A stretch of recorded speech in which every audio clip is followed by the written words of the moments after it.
পশ্চিমবঙ্গের ভারত সীমান্তের পানিট্যাঙ্কির কাছে মেচি নদী পার করলেই প্রতিবেশী দেশ নেপাল। আজ আমরা যাচ্ছি নেপালের হ্যাপিল্যান্ড ফান পার্কে। এই পার্কে এমন কিছু রয়েছে যেখানে গেলে বাচ্চাদের সাথে সাথে বড়দেরও বাচ্চাদের মতো খেলাধুলায় মেতে উঠতে দেখা যায়। আর রয়েছে ইনস্টাগ্রাম রিলস ভিডিও শ্যুট করার মতো প্রচুর সেলফি জোন। রোমাঞ্চকর অ্যাডভেঞ্চারে পরিপূর্ণ একটি ফান পার্ক। আপনি যদি এসব পছন্দ করেন তাহলে আজকের ব্লগটি আপনার জন্য।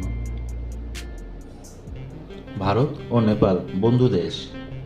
ভারতের নাগরিকদের এখান থেকে খুব সহজে একদিনে ভ্রমণ করে আসা সম্ভব। আপনি শেয়ার গাড়িতে করে যান বা নিজ গাড়িতে করে, আপনার ভারতের নাগরিক হওয়ার পরিচয়পত্র মানে ভোটার আইডি কার্ড সঙ্গে অবশ্যই রাখতে হবে। আর বাচ্চাদের ক্ষেত্রে তার জন্মের প্রমাণপত্র বা আধার কার্ড। 500 টাকারও কম খরচে নিজের 2 চাকা গাড়ি বা 4 চাকা গাড়ি নেপালের ভান্সার অফিস থেকে এক ছাদের তলায় 5টি সহজ স্টেপে ভান্সার কেটে নেপালে প্রবেশ করার অনুমতি পেয়ে যাবেন। মনে রাখবেন, এখানে গাড়ির আরসি থেকে নিয়ে প্রয়োজনীয় প্রমাণপত্র অরিজিনাল ক্যারি করার জন্য। এখানে জেরক্স অমান্য।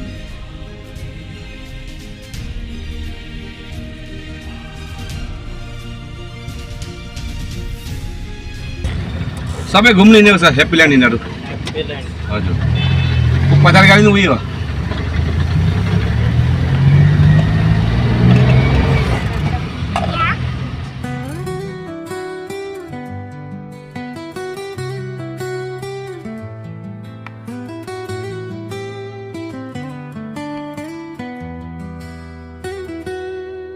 চলো যাই দূরে কোথা সব কিছু খালি এই গরমের চোখেতে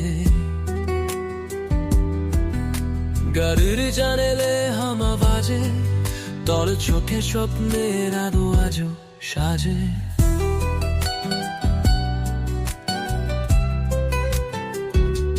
হাসি লাখে বুকুর নদী নুলের বাসায় টান জাদু ছোপে ছোপিলে তুই পাশে থাকলে জানে না কেমন বুনকা উড়ে যায় সুরে হোক কোথায়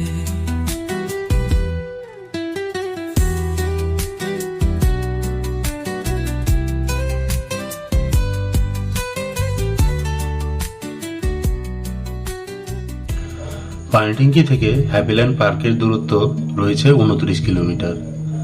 আমাদের গাড়ি ছুটে চলেছে মাচেন্দ্র রাজমার্গ হয়ে। এর মাঝখানে রয়েছে নেপালের বড় বড় শহর বৃত্তামোড়, দুর্গাপুর, ঝাপা হয়ে কাংকাই। তবে হ্যাঁ, মনে রাখবেন রাজপথ থেকে কেটে গিয়ে হ্যাপিল্যান্ড যাওয়ার রাস্তাটিকে, কারণ নেপালে প্রবেশ করতেই ভারতের ফোনের নেটওয়ার্ক কেটে যাবে। তাই গুগল ম্যাপ থেকে আগে থেকেই ডাউনলোড করে রাখুন অফলাইন ব্যবহারের জন্য। পার্কের সামনে রয়েছে খোলামেলা বড় পার্কিং এর জায়গা ও তার পাশে রয়েছে ছোট বড় কয়েকটি খাবারের হোটেল ও স্টল। এখানে মজার কথা একটি নোট করে দেখলাম, এখানে প্রায় গাড়ি বাইরে থেকে আসা। জায়গাটা ফাঁকা ফুঁকা জায়গার মধ্যে, জায়গাটা খুবই সুন্দর। আর আসলে সুন্দর, যেটা সত্যি সেটাই বলার না। তো ভেতরে অনেক অনেক কিছু জিনিস রয়েছে, অনেক খেলার জিনিস রয়েছে। তো পুরো পার্কটাকে এক্সপ্লোর করব, তো সঙ্গে থাকো আর দেখতে থাকো পুরো ভিডিও আমার সাথে। পাশের বাড়ির দিদির একটি প্রাইভেট স্কুল রয়েছে। স্কুলে গরমের ছুটি চলছিল, তাই দিদি সকল শিক্ষকদের নিয়ে একদিনের ট্যুর প্ল্যান করেছিল। আজ তাই হ্যাপিল্যান্ড পার্কে বেড়াতে আসা।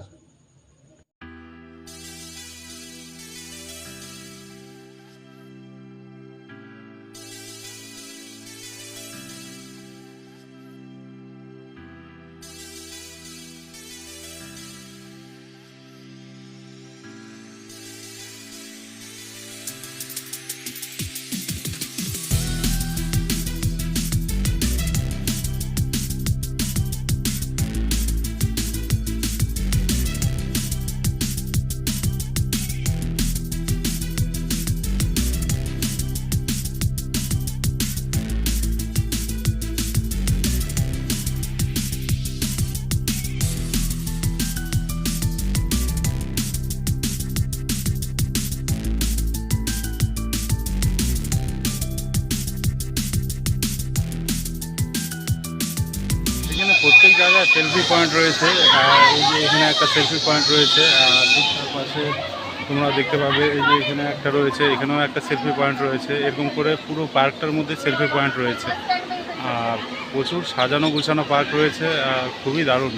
শুধু স্বল্পখানি হয়েছে, আমরা খালি শুধু ওই সামনেটুকু ঢুকেছি, এখন পুরো পার্কটা বাকি রয়েছে। তো পুরো পার্কটাই ঘুরে দেখবো, তার জন্য বন্ধুরা দেখতে হবে এই পুরো ভিডিওটা। তো চলো বন্ধুরা, এখান থেকে আরও জায়গায় যাই, আরও জায়গাগুলো এক্সপ্লোর করে দেখবো এই পার্কের আশেপাশে। এই জায়গাটা এখানে এরকম করে হাতি বানানো হয়েছে, দুপাশে দুটো হাতি রয়েছে, আর এটা মাঝখানে যাওয়ার গেট। ভেতরে ওখানে একটা ডান্স কটেজ বানানো হয়েছে, আর ওখানে ডান্স করে বা বাচ্চাগুলো আনন্দ ফুর্তি করার শুধু যাটুকু করার।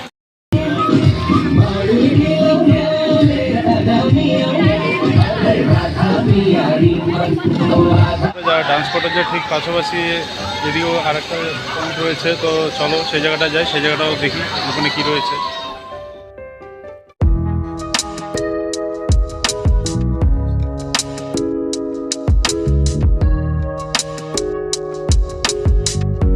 এই জায়গাটাকেও খুব সুন্দরভাবে সাজানো হয়েছে, আর এখানে একটা ফোয়ারা দিয়েছে, এই যে ফোয়ারাটা আমরা পিছনে দেখতে পাচ্ছ, আর একটা ব্রিজ তৈরি করে দেওয়া হয়েছে ওপার থেকে এই পারে মোটামুটি হাঁটে যাওয়ার জন্য। আর ওখানে একটা বুদ্ধদেবের মূর্তি রয়েছে, তো চলো ওখানে যাই, ওই বুদ্ধদেবের মূর্তিটা দেখে নিই।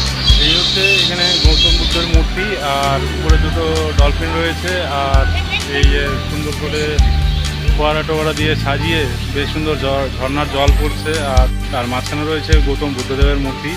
তো জায়গাটা বেশ ভালো লাগছে এখান থেকে, আর সাজানো গুছানোর মধ্যে রয়েছে।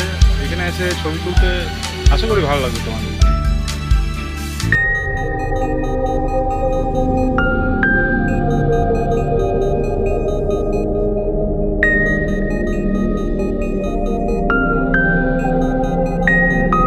এখানে হচ্ছে ব্রিজ, আর এই ব্রিজটা দিয়ে আমি হেঁটে ওপারে যাব।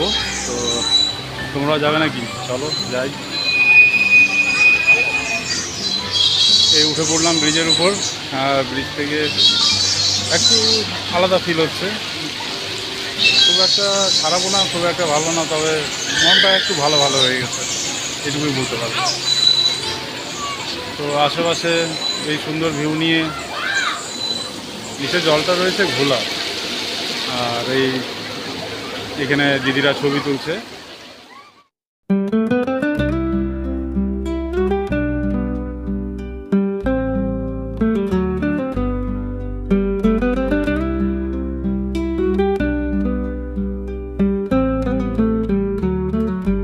বন্ধুরা, আমাকে নাগরদোলায় উঠতে খুবই ভয় করে, তবে এই যে হাতে টিকিট রয়েছে, তো নাগরদোলায় ওঠার জন্য চেষ্টা করছি, দেখি কী হয়।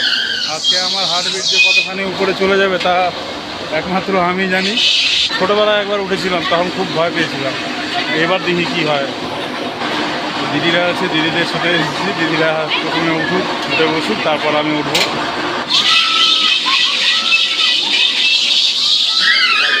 হবে কে জানে, এখন আর কি হবে। উপরে যাব, একেবারে উপরে উঠবো, আর উপরে উঠে কি হয়। আজকে আমার তো আমি আর অনেকটা উপরে হয়তো উঠে গেছি। হ্যাঁ, এখান থেকে পুরো ভিউটা ভালো লাগতেছে, অ্যাকচুয়ালি ভালো লাগছে। দূর দূর অবধি দেখা যাচ্ছে পাহাড় টাহাড় অনেক কিছুই, আর পুরো পার্কটাকে আমি এখান থেকে দেখতে পাচ্ছি। বিশাল বড় জায়গা নিয়ে পার্কটা রয়েছে। আমি সম্পূর্ণটা দেখাবো এর পরের রাউন্ডে, যখন আমি উপরে উঠবো তখন এই পুরো জায়গাটা দেখাবো। আর আশেপাশে কি বলবো, আমি এখান থেকে অনেক দূর দূর অবধি দেখতে পাচ্ছি, আর আসলে খুবই সুন্দর লাগছে এখান থেকে।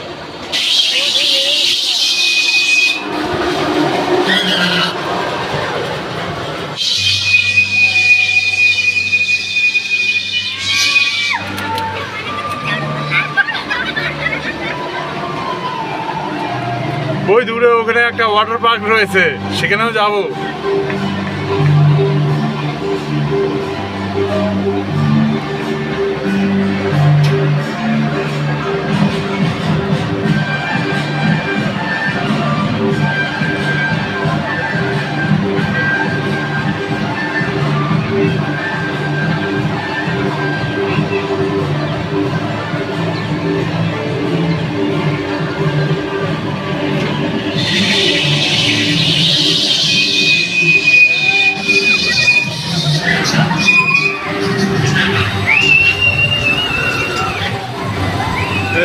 স্পিড হওয়াতে তো বাপরে, প্রথমে যখন হালকা করে চলছিল তখন খুব একটা ভয় পাইনি। যখন একেবারে উপরে গিয়ে উপর থেকে যখন নিচে পড়ছিলাম তখন খুব ভয় পেয়েছি, আর জীবনটা একেবারে উড়ে গেছিলো। প্রথমবারে তো আমি দাঁড়িয়ে পড়েছিলাম এখানেই। তো পরে 2-3 রাউন্ডের পরে খুব মানে হালকা একটু সাহস জোগাতে পেরেছি, তবে এখনও খুব একটা সাহস মনের মধ্যে গড়ে উঠতে পারিনি। জানি না এর পরের বার দ্বিতীয়বার ওঠার ইচ্ছা হবে কি না, তবে একটু হলেও ভয় পেয়েছি।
Hi.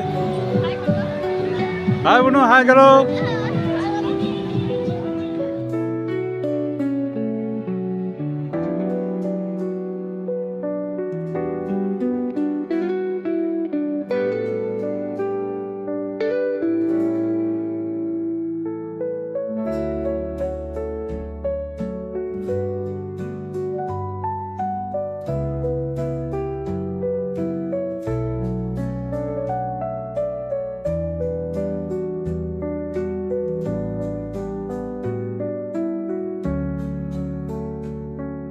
পার্কের চারপাশ দিকেই যেদিকেই নজর ঘুরে তাকাও সেদিকেই কিছু না কিছু অ্যাক্টিভিটি রয়েছে, কিছু না কিছু খেলাধুলার জায়গা রয়েছে, আর চারপাশটা খুবই সুন্দর সাজানো।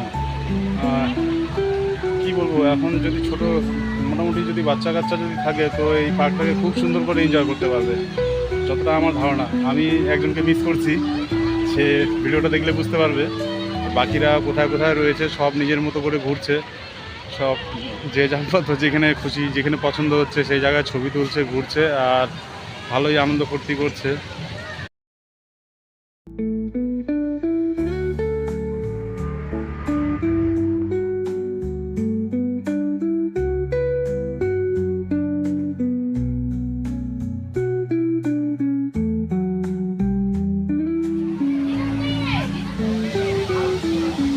এতক্ষণে একটা হরিণ দেখতে পেলাম, আর এই পার্কের মধ্যে একটাই হয়তো রয়েছে, আর এখানে একটা রয়েছে ঘোড়া। ঘোড়া কি করছে? ঘাস খাচ্ছে। আর কি করবি, ঘাস ছাড়া আর কি খাবি? খা খা। বাহ, টিকটক সেলফি যেমন, বাহ দারুণ। চলো এই জায়গাটাও এক্সপ্লোর করা যাক, এটাও উঠে দেখিনি এখানেও কি রয়েছে।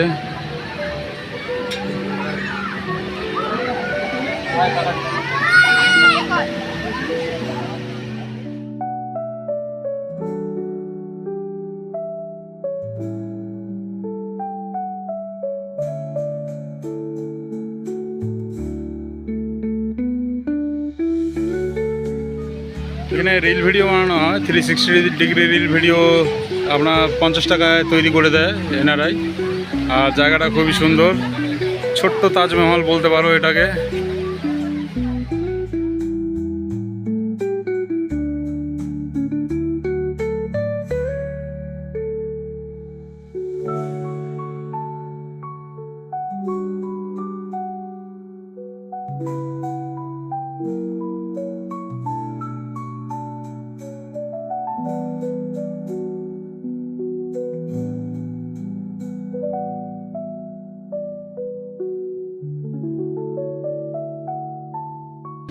বন্ধুরা, এখানে যে প্লেনটি রয়েছে সেই প্লেনটি অরিজিনাল প্লেন, আর এটা এখন এখানে স্ক্র্যাপ হয়ে আছে জন্যই মনে হয় এখানে পার্কে রয়েছে, আর এটা এখানকার শোভা বাড়াচ্ছে এই পার্কের।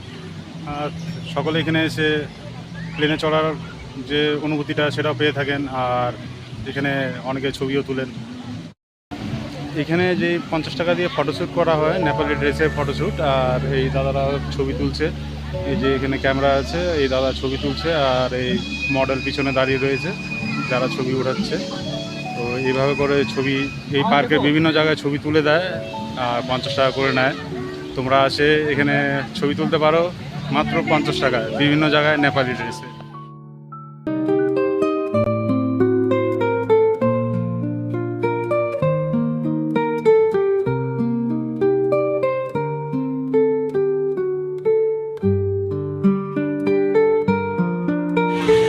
তো বন্ধুরা, এক্সিটের গেট ওদিকে রয়েছে, আর আমি এখন যাচ্ছি ওয়াটার পার্কের কাছে। তো চলো আগে ওয়াটার পার্কটা ঘুরে দেখি। তো বন্ধুরা, মনে হয় ওয়াটার পার্কে যাওয়ার জন্য টিকিট করতে হবে। তো টিকিট কাউন্টারে লেখা রয়েছে যে 200 টাকা করে টিকিট রয়েছে।